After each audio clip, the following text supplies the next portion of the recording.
Alright, so in this video we're going to take a look at question number 1 from the 2019 AP Calc free response exam. And in this case, we're told some information in the description of the problem. We're told that fish enter a lake at a rate given by E of t. We're told that they leave the lake at a rate given by L of t. And the first question asks us how many fish enter the lake from midnight, which we are using at t equals 0, to 5 a.m., which would be t equals 5. So we want to know how many fish enter, keyword here is enter, from midnight to 5, and we are given information about the rate of entry of fish into the lake. So the key idea here is when we integrate a rate, we get an amount.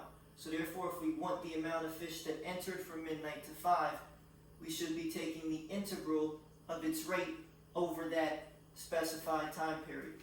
So therefore, we would get the integral from 0 to 5 of the rate at which fish entered, which is E of t dt. No, you do not need to write the equation on the AP exam. You are allowed to use E of t instead. And again, yes, you can do this by U substitution, but you only have about 15 minutes max to finish all 4 parts of this problem. So you can't practically spend 8-9 minutes doing out a substitution for something that the calculator can do in 20 seconds. So therefore, we do have to be able to use the TI-84 in terms of being able to evaluate definite integrals. So if you forgot how to do that, just send me an email, and maybe I'll make a video just to refresh your memory in terms of some of the simple functions we need to be aware of using on the calculator. So in this case, we go to our calculator, we input the following integral, and we get 153.457. Remember, you have 2 options here when you give an answer. You must give it accurate to 3 decimal places. You are allowed to either truncate after the 3rd decimal place, or you can round. So in this case, 153.458 would also be acceptable because the next decimal place was a 6. So technically you could round, but I think it's easiest just to truncate to avoid any errors. So this is our first one. The key idea is when we integrate a rate, we get an amount. We should be integrating the rate at which they enter if we want to know how many fish entered. For part B, it says the average number of fish that leave the lake from midnight to 5 a.m. This is the key word here, average. We should remember the average value of a function, which we talked about not too long ago. So the average value of a function is given by 1 over the length of the integral, multiplied by the integral from a to b of f of x dx. So therefore, when we put this together in the context of this example, if we want the average number of fish that leave, that would be L average is equal to, our interval goes from 0 to 5, so this would be 5 minus 0, times the integral from 0 to 5. And again, if we want how many leave, we should be integrating the rate at which they leave, which is our L of t equation. 1 over 5 minus 0 is just 1 over 5. And again, this is something that you should just immediately type into the calculator and come up with the solution, and you will get 6.059. So we have 6.059 fish leave the lake from midnight to 5 a.m. I have no idea how they're leaving the lake. Maybe they're getting fished out. Otherwise, I'm pretty confused how fish can just disappear from the lake, but that's besides the point. So part C.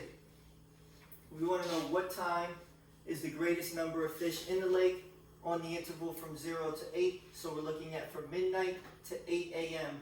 At what point in time was there a maximum number of fish in the lake?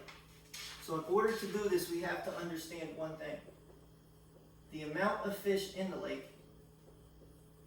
and I'm going to write this in words first, is equal to the amount that entered over this time frame. In this case, from midnight till 8 a.m., minus the amount that left, and then plus the amount that were initially there, because I'm sure there were some fish in the lake at midnight. I doubt there was a lake with no fish in it. So we would have to factor this in as well.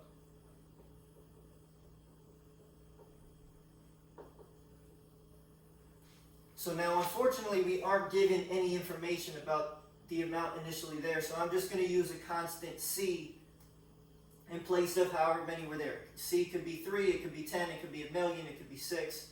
But again, there are some fish in this lake, I'm assuming, at midnight. Alright, so with that being said, I'm going to call the amount at time t, I'm going to call this A of t. If we want the amount that entered over any specified time period, we just did something similar to this. We said from midnight to 5 a.m. would be integral from 0 to 5. If we wanted midnight to 3 a.m., it'd be from 0 to 3. If we want from midnight to any time t, it'd be from 0 to t. So this would be 0 to t. We are integrating the rate at which they enter. Notice I used a different variable here.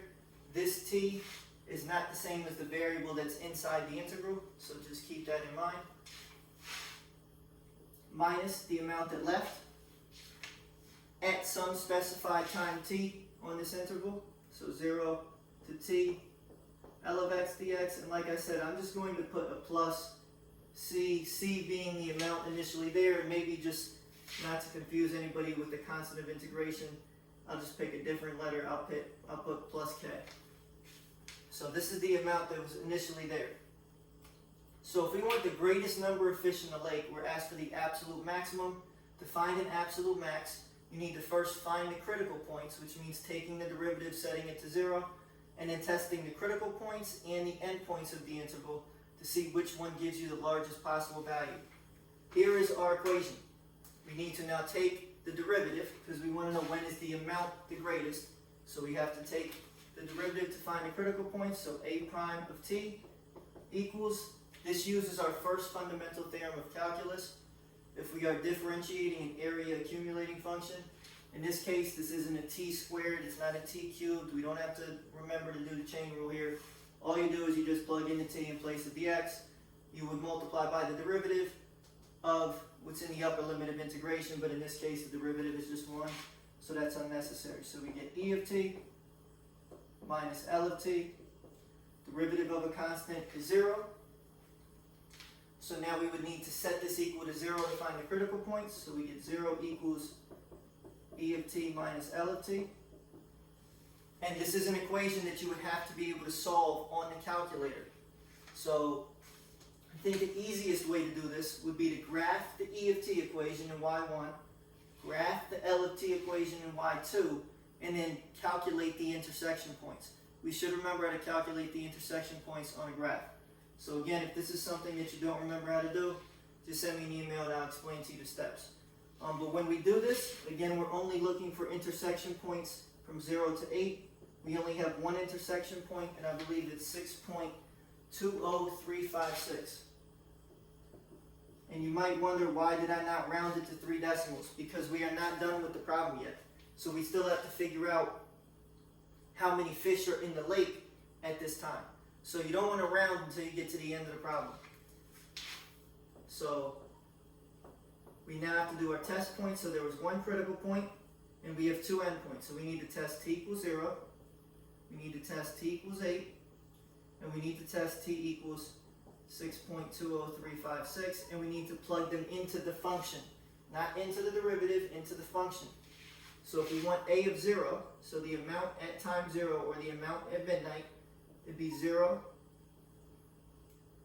to 0 of e of x dx minus 0 to 0 of L of x dx.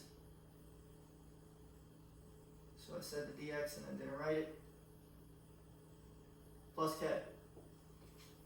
And when we do this, when we integrate over an integral that starts and ends at the same value, this just gives us 0. This gives us 0, so we are left with k, k being the amount of fish that were initially in the lake. So we have k fish in the lake, and again, we don't know what this number is. But it's going to be the same for each of these circumstances, because if there were 20 there, then this k is 20 for all of these values. So next we do a of 8, so this is the time at 8 a.m. So we go 0 to 8.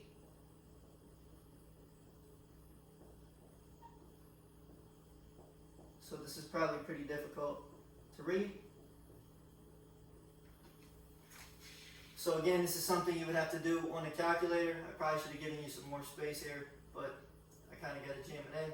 But we're integrating from 0 to 8, e of x dx minus 0 to 8, L of x dx. And when we do this, we get 80.919, again 3 decimals, plus k. So this is what we get at time t equals 8 for the number of fish in the lake. And our last one, this is our critical point that we're testing now.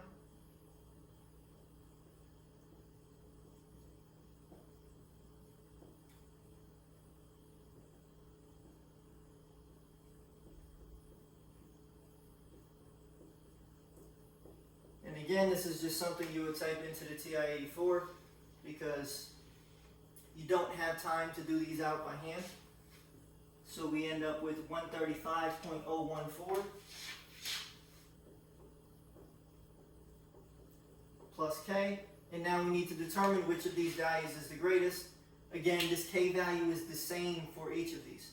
So it really is irrelevant in terms of trying to determine the max. We just need to compare the values that we are adding to the k value. In this case, the max occurs at time 6.20356. So it'd be at time t equals,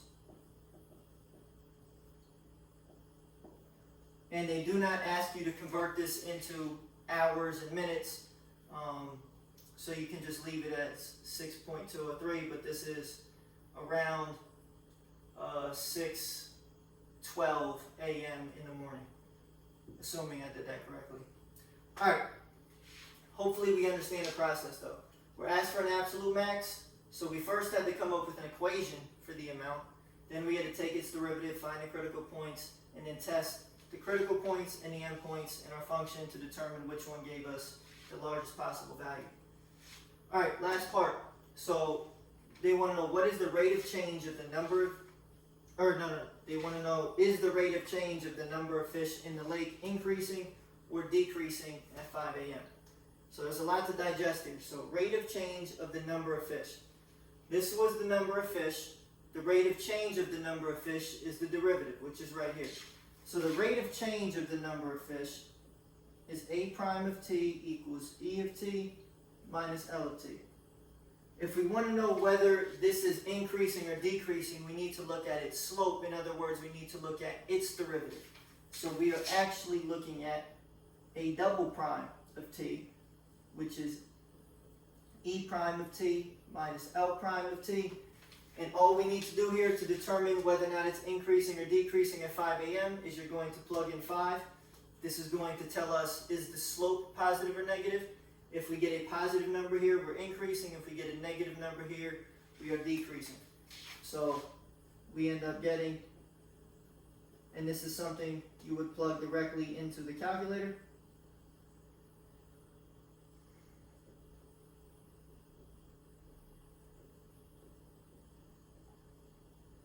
And again, any issues doing this, send me an email and I'll do the best I can to type it out. I might even just make a video where I hold up the calculator right next to the camera and show you what buttons you would need to hit.